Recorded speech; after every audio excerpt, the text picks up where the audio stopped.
namanya adjudikasi terhadap pelanggaran administratif.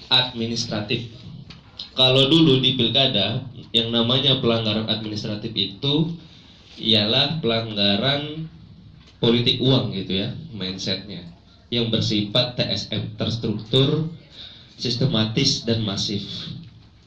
Di pemilu ini lebih luas dia.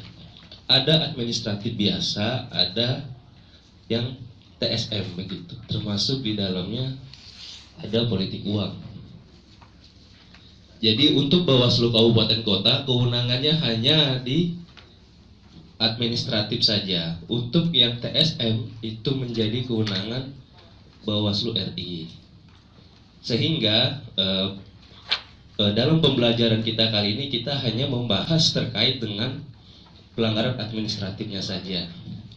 Untuk pelanggaran administratif TSM-nya, Bapak Ibu sekalian nanti bisa cari tahu sendiri, atau nanti kita bisa ditanyakan kalau mau sneaking disinggung, sehingga kita lebih fokusnya ke pelanggaran administratif saja ya. Nanti dalam modul 1 ini kita ada 3 modul, modul 1, modul 3. Modul 1 ini nanti akan ada simulasi pembuatan kajian awal. Kemudian di modul 3 nanti lebih kompleks lagi, di situ kita lebih masuk ke pelanggaran administratifnya, simulasi sidang, ada pembuatan putusan akhir. Kemudian di modul 3 nanti ada penyelesaian acara cepat. Jadi pagi ini kita awali dengan modul 1 ya. Modul 1 ini akan mengguidance Bapak Ibu sekalian ke Perbawaslu 7 tahun 2018. Jadi kalau yang bawa laptop barangkali bisa dibuka Perbawaslu 7-nya, atau smartphone dibuka, di situ kan bisa dibaca. Jadi di sini kita nanti akan membuat kajian awal begitu.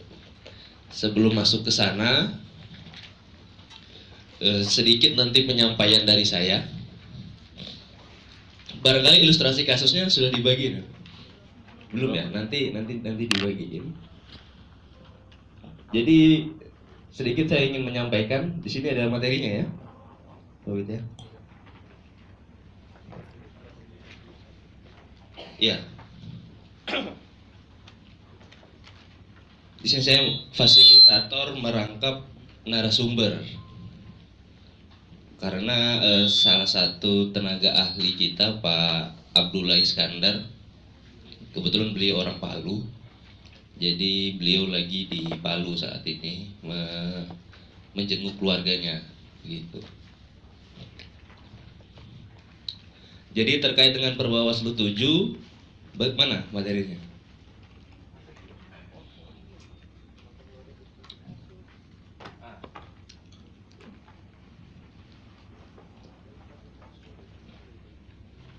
Ini dia. Jadi ini terkait dengan dasar hukum, Bapak Ibu sekalian sudah tahu semua kira-kira. Dasar hukumnya yang pertama jelas Undang-Undang Nomor 7, kemudian untuk penanganan pelanggarannya ada di Perbawaslu 7, kemudian Perbawaslu 8 dan Perbawaslu 9. Di 7 itu tentang penanganan temuan dan laporan pelanggaran. Kalau Perbawaslu 8-nya itu tentang penyelesaian pelanggaran. Jadi ini sumber temuan dugaan pelanggaran pemilu. Mungkin Bapak Ibu sekalian yang sudah kawakan menjadi panwas, barang ini sudah di luar kepala. Bagaimana kita mengetahui dari mana saja datangnya pelanggaran pemilu itu. Tapi bagi teman-teman yang baru menjadi pengawas pemilu, ini sebuah hal yang baru, sehingga mengapa kita memulai ini dari awal lagi seperti itu, karena hasil pertemuan di Makassar bulan lalu itu ternyata masih banyak teman kabupaten kota yang baru ya, sehingga kita harus kembali menjelaskan secara rinci dari bawah. Jadi sebagaimana kita ketahui semua, sumber dugaan pelanggaran pemilu itu berasal dari temuan dan laporan kalau temuan itu ialah hasil pengawasan yang dituangkan di dalam formulir A ya, sebagaimana Perbawaslu 21 kalau nggak salah itu 21 tahun 2018. Jika di dalam formulir A itu terdapat dugaan pelanggaran, maka dibawa ke pleno untuk ditetapkan sebagai temuan. Tetapi jika temuan tersebut mendapati sebuah kesalahan administratif oleh KPU, maka hasil pengawasan itu dilakukan saran perbaikan. Jika saran perbaikannya tidak dilakukan, maka dibawa ke pleno, ditetapkan sebagai temuan. Jadi itu ya perbedaannya. Jika hasil pengawasannya terdapat kesalahan administratif oleh penyelenggara, maka dilakukan yang namanya saran perbaikan. Tetapi kalau ada pelanggaran di dalamnya, langsung ditetapkan sebagai temuan dengan mekanisme pleno tentunya ya. Jadi itu ada kesalahan administratif dan ada pelanggaran. Itu nanti menjadi perhatian. Barangkali nanti dikoordinasikan dengan teman-teman divisi pengawasannya. Diingatkan formulir A itu tidak hanya secari kertas, tetapi jika mengandung dugaan pelanggaran itu harus ditindaklanjuti. Jadi begitu kira-kira kalau temuan. Jadi dalam formulir A itu harus terdapat uraian peristiwanya yang lengkap, kemudian bukti-buktinya seperti dokumen, kemudian foto atau rekaman, dokumen elektronik atau bukti-bukti lainnya, saksi-saksi seperti itu ya, untuk dibawa ke pleno dan dilakukan pembahasan. Kemudian asal yang kedua, sumber yang kedua, yaitu laporan. Laporan ini kita ketahui berasal dari 3 subjek yang bisa melaporkan di negara ini. Yang bisa melaporkan itu hanya warga negara Indonesia yang memiliki hak pilih, begitu. Kemudian peserta pemilu yang dibuktikan dia memang peserta pemilu, yaitu SK dari KPU.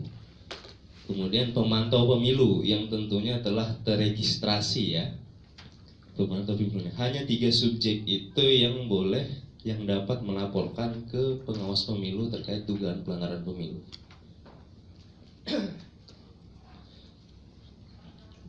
Lanjut. Ini alurnya. Nanti materi ini akan disampaikan pada saat masuk modul 2. Nanti Bapak Ibu sekalian bisa kasihkan flash disk. Dia akan dikasih materi ini. Jadi ini alur-alurnya. Temuan, registrasi. Untuk laporan di sini ada hal yang baru yang namanya kajian awal. Begitu. Fungsi dari kajian awal ini untuk mensaring laporan-laporan yang tidak seharusnya masuk ke pengawas pemilu. Kadang pelapor itu hanya membawa surat begitu ya, atau hanya membawa rekaman begitu. Laporan tidak lengkap, hanya menusahkan kita. Disitulah peran dari kajian awal sebenarnya. Jadi Bapak Ibu sekalian diminta untuk menguasai dalam membuat kajian awal. Itu tidak susah, hanya perlu 3-4 halaman, karena itu hasil pencermatan Bapak Ibu sekalian terhadap sebuah laporan yang dituangkan ke dalam kertas. Hanya seperti itu sebenarnya. Hanya simple dan tidak bisa dikurang-kurangi lagi. Karena kemarin di gelombang 1 ada peserta yang minta, bisa nggak ini lebih simple lagi? Saya bilang ini sudah sangat simple. Mau dikurangi seperti apa lagi? Saya bilang. Jadi ini sudah sangat simple di dalamnya. Nanti sebelum kajian awal kita bahas sebentar bagaimana cara pembuatan kajian awal. Kemudian setelah diterima, kajian awal ini dibuat paling lambat 2 hari sejak laporan disampaikan. Kalau laporan disampaikan hari Senin, maka hari Selasa itu hasil kajian awalnya sudah keluar. Karena apa? karena batas perbaikan laporan oleh pelapor itu paling lambat 3 hari sejak laporan disampaikan oleh pelapor. Sehingga kajian awal ini memiliki output, yaitu yang pertama, laporan itu diregistrasi atau laporan itu diperbaiki. Hanya 2 itu outputnya terhadap kajian awal. Kemudian kajian awal ini hanya ada di laporan, untuk di temuan tidak ada. Seperti itu. Bagaimana dengan pidana? Karena pembahasan yang ada di kajian awal ini substansinya ada di pembahasan 1 dalam penerimaan laporan tindak pidana. Coba Bapak Ibu nanti lihat di pembahasan pertama Sentra Gakumdu itu isinya sama dengan yang ada di kajian awal. Jadi dalam penanganan tindak pidana, dalam menerima laporan tindak pidana, setelah Bapak Ibu cermati, jika hanya ada pelanggaran pidana saja di dalam itu, di dalam laporan tersebut, maka kajian awal tidak diperlukan. Bapak Ibu bisa langsung loncat ke pembahasan 1. Ini barangkali bisa dicatat jika nanti suatu hari Bapak Ibu atau petugas penerima laporannya mencermati laporan tersebut dan hanya ada dugaan tindak pidana di situ, walaupun biasanya dugaan tindak pidana itu dibarengi dengan pelanggaran etik dan pelanggaran administratif, jika hanya terdapat 1 jenis dugaan pelanggaran, maka kajian awal bisa diabaikan. Seperti itu ya. Dilanjut saja ke pembahasan 1, karena mirip ini. Pembahasan 1 dengan kajian awal itu sangat mirip pembahasannya. Jadi dibahas di pembahasan 1 Sentra Gakumdu. Jadi kajian awal itu membahas laporan apakah memenuhi syarat formil, material atau belum. Kemudian jenis pelanggarannya, ada juga jenis pasal-pasal yang dilanggar. Apakah laporan tersebut telah ditangani oleh pengawas pemilu lainnya? Artinya telah ditangani ini berarti telah terregistrasi oleh pengawas pemilu lainnya, apakah entah oleh Bawaslu Kabupaten Kota, Panwascam, atau Bawaslu Provinsi, atau Bawaslu RI. Karena jika tidak memenuhi hal ini, maka itu laporan tersebut tidak dapat diregistrasi. Jadi kira-kira seperti itu untuk penerimaan laporan ya. Hal yang barunya hanya di kajian awal. Sisanya normal-normal saja. Di pemilu kali ini lebih panjang, kita punya waktu 7+7. Lanjut.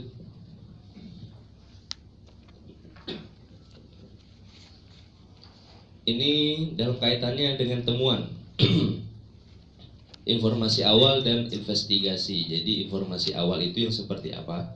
Bisa dibaca, informasi yang disampaikan secara langsung di pengawas pemilu dalam bentuk informasi lisan atau tulisan.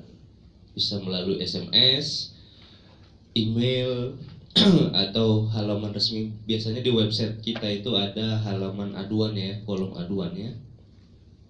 Atau penyampai informasi tidak berkenan untuk mengisi formulir B1. Mungkin dia bisa takut atau lagi males aja gitu ya, banyak alasan, sehingga itu menjadi informasi bagi pengawas pemilu untuk dilakukan investigasi. Bagaimana cara melakukan investigasi? Investigasi ini tentunya memperhatikan batas kapan peristiwa itu ditemukan begitu. Investigasi dilakukan bisa dengan melakukan klarifikasi dengan pihak-pihak yang kita rasa mempunyai kapasitas, mengetahui informasi tersebut. Dituangkan dalam PA klarifikasi hasilnya itu ya. Kemudian kalau ada bukti-bukti itu bisa di Bapak Ibu sekalian mintakan.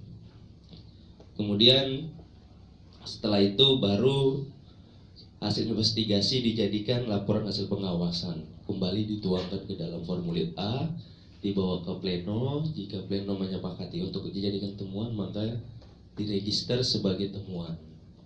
Jadi kira-kira seperti itu cara investigasi. Ada sedikit tambahan barangkali dalam masalah registrasi. Biasanya pelapor itu minta diregistrasi cepat gitu ya. Sedangkan kita perlu namanya mencermati dahulu apakah lengkap atau tidak lengkap. Kadang juga laporan tidak lengkap, mereka minta diregistrasi. Karena tanda terima dari kita itu bisa dijadikan bisa dijadikan sebuah LPG gitu ya, bisa ditukar dengan uang transport. Nih saya sudah melaporkan ke Panwas, ini buktinya. Tetapi laporan itu belum layak untuk diregistrasi. Jadi barangkali jalan keluarnya Bapak Ibu sekalian bikin tanda terima yang seperti formulir B3, tetapi bukan B3 itu. Hanya saja mirip seperti itu. Nomornya pun hanya nomor penerimaan berkas. Nanti bisa diakali seperti itu. Ketika nanti laporan tersebut bisa atau layak untuk diregistrasi, maka diberikan formulir B3 yang sebenarnya dengan nomor registrasi seperti itu. Jadi nanti kalau menemui pelapor yang meminta tanda terima bahwa dia telah menyampaikan laporannya, tetapi laporan ini sebenarnya menurut Bapak Ibu sekalian belum layak untuk diregistrasi, maka Bapak Ibu sekalian bisa melakukan hal tersebut.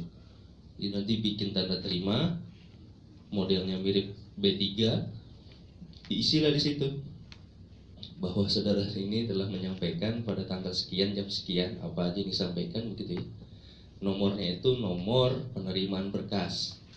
Bagaimana Bapak Ibu sekalian menciptakan nomor itu? Kalau di Bawaslu RI itu hanya ada satu kode dari sekian panjang nomor registrasi itu, ada satu kode yang kami hilangkan. Itulah yang membedakan mana yang sudah diregistrasi dengan yang belum. Misalnya ada kode reknya dihilangkan, itu artinya nomor penerimaan berkas. Ketika reknya muncul, berarti itulah nomor laporannya. Jadi kira-kira seperti itu untuk jika mendapati keadaan seperti itu ya. Lanjut. Ya, ini penanganan tindak pidana pemilu. Jadi untuk penanganan tindak pidana pemilu, kita punya wadah yang namanya Gakumdu. Wadah yang terdiri dari kepolisian, kejaksaan, dan kita sendiri di dalamnya. Jadi dalam tindak pidana pemilu, tadi seperti saya bilang di awal, jika hanya tindak pidana yang ada di dalam laporan tersebut, maka dilakukanlah pembahasan pertama. Pembahasan pertama ini dilakukan 1 kali 24 jam sejak laporan diregister. Nanti Bapak Ibu sekalian itu didampingi oleh teman-teman kepolisian dan kejaksaan dalam menerima laporan. Dengan catatan mereka memang ada di kantor ya. Kemudian dilakukan pembahasan pertama. Jika ini membahas syarat formil dan material, kemudian pasal yang disangkakan juga ada di sini. Setelah itu dilakukan, maka dilakukan yang namanya klarifikasi dan penyelidikan. Di sini Panwas melakukan klarifikasi, pihak kepolisian melakukan penyelidikan.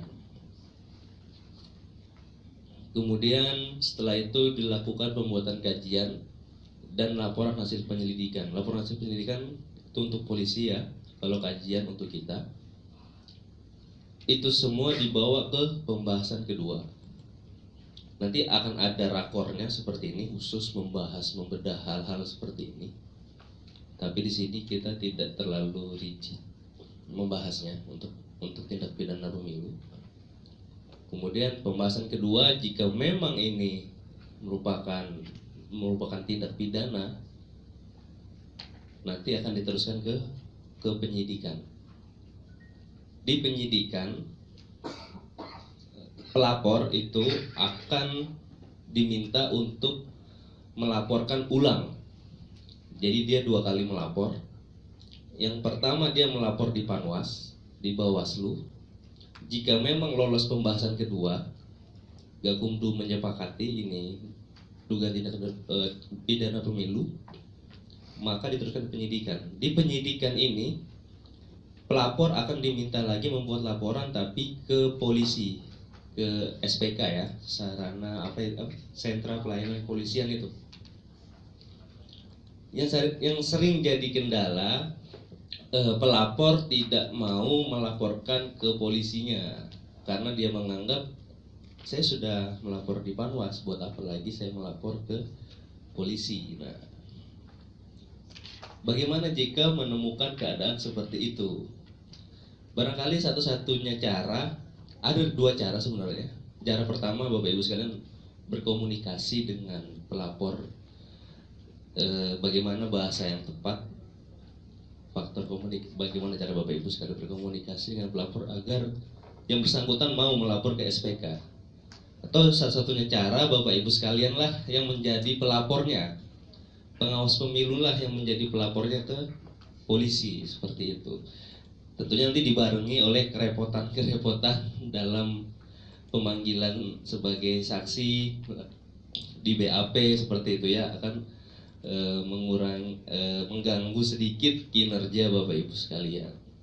Jadi seperti itu kira-kira kalau memang Bapak Ibu sekalian aktif begitu ya, aktif ingin mengawal tindak pidana pemilu ini, tetapi dihadapkan keadaan pelapor tidak mau melaporkan ke polisi, seperti itu. Kemudian di pembahasan ketiga, ini hasil penyidikan, dibahas ke sini apakah akan dilimpahkan ke kejaksaan atau dihentikan begitu ya. Kemudian ada limpahan ke jaksa untuk dilakukan pra penuntutan, atau bisa juga dihentikan di sini oleh kejaksaan. Kemudian ke pengadilan negeri. Setelah itu kalau ada putusan, jika ada upaya hukum yang dilakukan oleh oleh terdakwa atau oleh jaksa, maka akan ada pembahasan keempat begitu. Nanti di dalam ada hal baru di dalam tindak pidana pemilu ini, karena ada sebuah penuntutan in absentia, jadi tanpa dihadiri oleh terlapor atau terdakwa, begitu kira-kira hal barunya ya. Lanjut, ini untuk di luar pidana ya. Jadi untuk di luar pidana, bagaimana tata cara penanganannya untuk kode etik? Hasilnya setelah melakukan klarifikasi, hasil kajian Bapak Ibu sekalian itu diteruskan ke DKPP, ada formulirnya sendiri B11. Jika itu administratif, kalau administratif berarti dia tersaring di kajian awal ya. Jadi Bapak Ibu sekalian nanti membuat kajian awal, hasilnya administratif, maka dilakukan pemeriksaan adjudikasi, begitu. Tapi untuk pelanggaran administratif yang ditangani oleh Panwascam, maka ditangani dengan penanganan pelanggaran biasa. Itu yang membedakan kita dengan Bawaslu Kabupaten Kota ke atas dengan Panwascam. Kalau Panwascam itu menggunakan metode 7+7-nya itu. Ketika mereka menangani pelanggaran administratif. Kemudian untuk pelanggaran hukum lainnya diteruskan ke instansi berwenang ya. Jadi untuk pelanggaran administratif sendiri itu dia punya 2 pintu. Yang pertama pintu melalui laporan B1, atau yang bersangkutan atau pelapor bisa langsung menyampaikan ADM 2 kalau tidak salah itu, form laporan administratif begitu. Jadi dia ada 2 mekanisme dalam penerimaannya. Bisa melalui laporan biasa yang nanti dalam kajian awalnya berbunyi bahwa laporan ini pelanggaran administratif, atau pelapor bisa langsung menyampaikan formulir ADM 2. Itu untuk pelanggaran administratif seperti itu. Di luar itu normal saja melalui B1 ya. Kalau DKPP ini bisa langsung ke DKPP-nya juga ya sebelum ke Bawaslu Kabupaten Kota. Lanjut.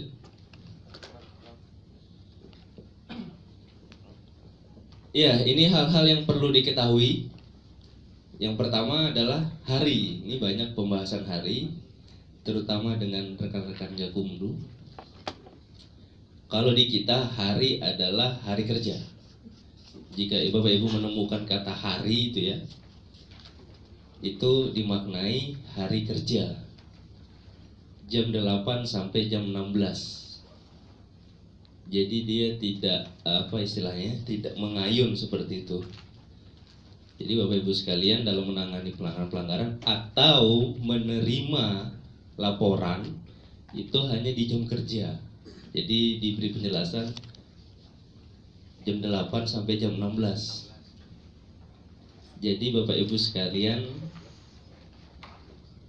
diberi penjelasan ke pelapor, ini berbeda dengan pilkada kemarin. Untuk pemilu lebih di hari kerja. Jadi ketika jam 16 lewat 30 menit ya mohon maaf begitu. Jadi itu ya, hari dimaknai hari kerja. Yang kedua, temuan bisa saja berasal dari staf atau tim asistensi yang diberikan tugas untuk melakukan pengawasan. Sepanjang memang diberikan tugas untuk melakukan pengawasan seperti itu. Tidak hanya bersumber dari ketua atau anggota Bawaslu. Kemudian hasil pengawasan Panwaslu Desa atau Panwaslu Kelurahan beserta pengawas TPS yang terdapat dugaan pelanggaran itu disampaikan ke Panwascam. Ini yang menjadi poin perhatian, nanti disampaikan kepada jajaran Panwascamnya ketika kembali ke daerah. Nanti dipesenin, tapi sekarang belum ada PPL ya, belum ada Panwas Kelurahan toh? Sudah. Nanti disampaikan bahwa jika Panwaslu Kelurahan menemukan pengawasan hasil pengawasan yang terdapat dugaan pelanggaran, maka disampaikan ke Panwascam ya. Atau pengawas TPS begitu juga. Biasanya pengawas TPS ini hanya bekerja kan di hari pemungutan suara. Dia mekanismenya mekanisme keberatan nanti ya. Karena kan ada formulir keberatan yang ada di TPS. Kemudian temuan Panwascam yang ada tindak pidana pemilunya itu disampaikan ke Bawaslu Kabupaten Kota. Karena mereka di kecamatan itu hanya punya polsek, tetapi tidak ada jaksa, tidak ada jaksanya nggak sampai ke kecamatan. Jadi Panwas kecamatan yang mendapati laporan adanya tindak pidana pemilu atau temuan disampaikan ke Bawaslu Kabupaten Kota. Karena yang punya alat perangnya ada di Kabupaten Kota yang paling rendah ya. Kemudian pelapor dapat didampingi kuasa dalam menyampaikan laporan. Formulir penerimaan laporan atau B1 diberikan nomor registrasi setelah kajian awal. Untuk hal ini, bagaimana jika seorang pelapor melaporkan di hari ke-7? Kemudian Bapak Ibu sekalian melakukan kajian awal sehingga laporan tersebut diregistrasi di hari ke-9. Apakah menyalahi aturan atau tidak? Jadi yang menjadi syarat formil 7 hari sejak diketahui atau ditemukan itu adalah disampaikannya laporan tersebut. Jadi Bapak Ibu sekalian tidak usah khawatir jika pelapor menyampaikan laporannya di hari terakhir atau di hari ke-7 dari batas waktu peristiwanya. Bapak Ibu sekalian nanti hitung ya. Oh, ini sudah hari ke-7, itu adalah merupakan batas akhir penyampaian ke pengawas pemilu seperti itu. Jadi tidak masalah Bapak Ibu sekalian melakukan kajian awal kemudian baru diregistrasi di hari ke-8 atau ke-9 sejak diketahuinya peristiwa pelanggaran tersebut ya. Karena syarat itu telah tercukupi oleh pelapor karena pelapor tersebut menyampaikan di hari ke-7. Berbeda jika pelapor tersebut menyampaikan di hari 8. Begitu. Jadi itu bukan batas diregistrasinya, tapi batas disampaikannya ya. Disampaikannya yang dibuktikan dengan tanda terima yang mirip B3 itu. Atau memang jika kalau sudah lengkap dikasihkan saja B3-nya, formulir B3-nya. Itu dibuktikan dengan itu ya. Seperti itu nanti kira-kira kajiannya. Dalam tenggang waktu bahwa pelapor telah menyampaikan laporan sesuai dengan tenggang waktu yang dibuktikan dengan tanda terima berkas nomor sekian, seperti itu. Kemudian waktu penanganan sudah kita ketahui 7 plus 7 hari atau 14 hari kerja dihitung sejak temuan lapor diregistrasi. Status form B15 harus diumumkan memang. Kemudian pengawas pemilu melakukan arsip. Setiap laporan dibikinkan satu buku tersendiri ya, sehingga kemudian ditaruh di lemari arsip, sehingga nanti mudah jikalau nanti ada PHPU seperti itu, arsip-arsip tersebutlah yang dapat dijadikan sebagai dasar ibu sekalian untuk memberikan keterangan di MK seperti itu. Ya, kira-kira sampai ini ada pertanyaan 2 aja barangkali, atau kita lanjut ke langkah selanjutnya.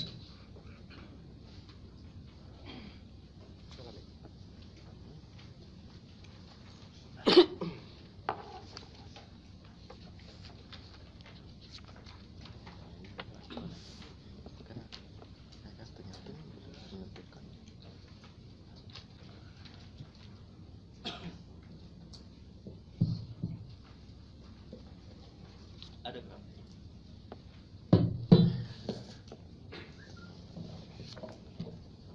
Bismillahirrahmanirrahim. Assalamualaikum warahmatullahi wabarakatuh. Dalam hal ini perkenalkan, saya Al-Azhar Rasyidin dari Bawaslu Kabupaten Tanah Datar. Banyak hal yang sudah pemateri sampaikan tadi terkait penanganan pelanggaran, ada pidana, ada kode etik administratif dan hukum lainnya. Yang mau saya butuh penjelasan terkait dengan laporan ke SPK polisi gitu kan, terkait dengan seandainya si pelapor tidak mau menyampaikan laporannya ke SPK, karena memang pada tahap itu harus ada bentuk laporan ke polisi dari sentral Gakumdunya. Nah, terkait laporan itu, dalam kapasitas apakah kita melaporkan sebagai pelapor apabila si pelapor tidak mau melaporkan? Itu yang pertama. Sementara kan kita dapat informasi dari si pelapor juga gitu, dan itu kan hasil kajian kita. Selanjutnya adalah terkait dengan hari gitu. Saya mau penjelasan lebih jelas lagi gitu kan. Itu disampaikan peristiwanya itu tidak melebihi 7 hari gitu dari peristiwa itu. Nah, tadi disampaikan laporan itu pada hari ke-7 gitu. Saya agak ragu juga dalam menentukan harinya itu. Jikalau misalnya peristiwanya itu terjadi misalnya jam 18.00 gitu. Nah, cara menghitung kita hari dari peristiwa itu seperti apa gitu kan? Apakah besok pada jam 18.00 lagi itu adalah 1 hari, atau pada hari jam 18.00 itu sudah masuk 1 hari gitu. Dan itu kan di luar jam kerja. Nah, ini yang mau saya perjelas saja kepada pemateri. Terima kasih. Assalamualaikum warahmatullahi wabarakatuh. Ya, terima kasih dari Tanah Datar ya. Jadi ada 2 dua pertanyaan tadi. Yang pertama, jika laporan Panwas ke SPK itu Panwasnya sebagai apa?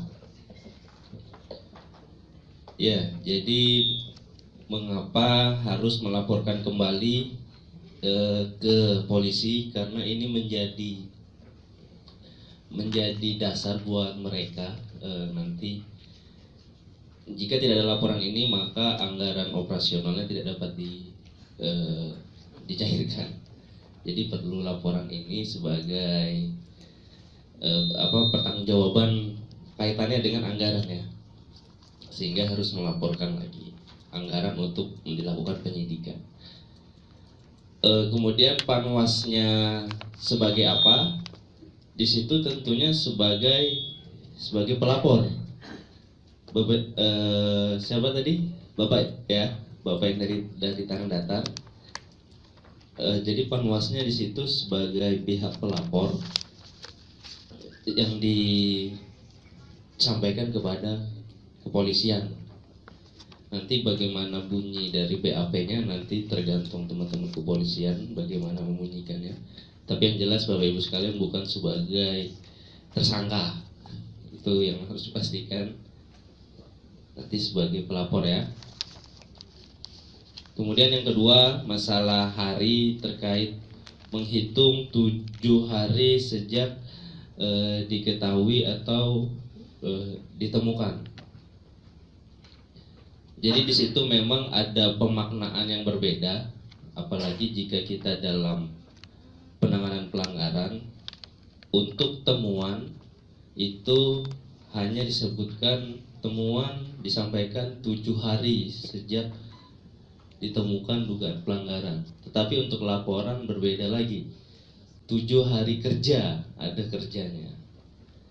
Jadi yang belum clear dari teman-teman di Gakumdu, di kepolisian terutama, untuk temuan nanti mereka barangkali meminta 7 hari yang untuk temuan dihitung hari kalender, seperti itu. Tetapi yang laporan mereka clear, itu dimasukkan ke hari kerja. Jadi kalau Bapak Ibu sekalian menemukan pelanggarannya itu di hari Minggu, berarti 1 harinya ada di hari Senin. Start titiknya ya, start titiknya. Jadi peristiwanya terjadi di hari Minggu. Untuk syarat formil dia melaporkan itu 7 hari.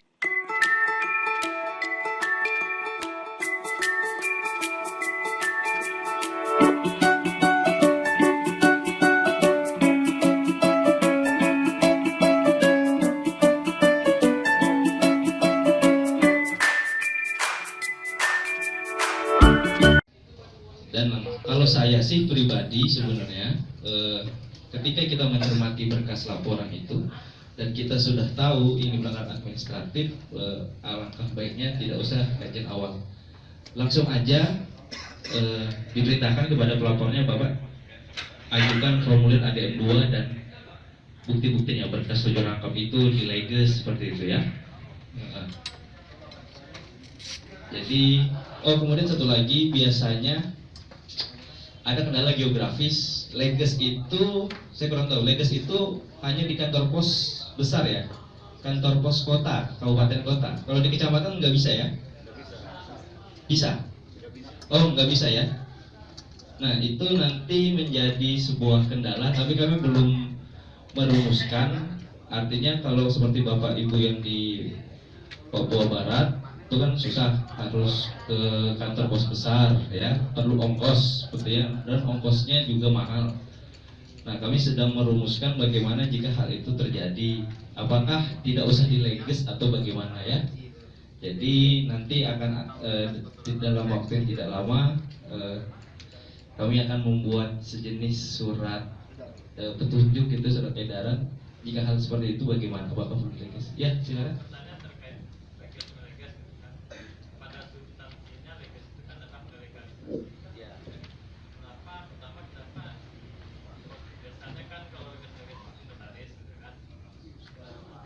Yang kedua, apakah leges itu hanya sekedar membayar biaya ke negara atas materai gitu kan.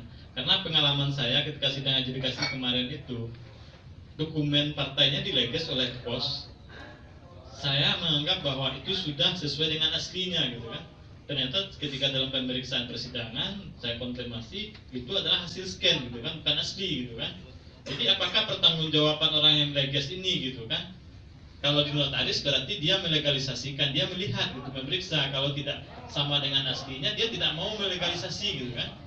Tapi kenapa harus di pos gitu kan? Apa hanya sekedar membayar biaya materai saja ke negara, atau ada pertimbangan lain demikian? Iya, memang awalnya itu yang disebutkan pertama membayar bea kepada negara ya. Jadi bukan seperti legalisir ijazah yang bisa juga dilakukan selain di sekolahan, bisa juga di notaris. Jadi awalnya memang lebih kepada itu, biaya membayar bea kepada negara. Kan fungsi dari leges salah satunya itu ya. Jadi begitu awalnya. Jadi dilegesnya di kantor pos untuk membayar materainya itu kan, ya seperti itu. Jadi Perbawaslu itu dirancang kenapa dileges, faktor historisnya itu tadi untuk membayar bea ke negara. Jadi seperti itu ya. Jadi oke, untuk alur silahkan dipahami. Teman-teman petugas kelas, ilustrasi kasus 2-nya bisa dibagikan sekarang kepada rekan-rekan peserta dari berbagai kelompok. Jadi kita akan break. Nanti malam kita kembali pukul 20. Kita akan membuat putusan pendahuluan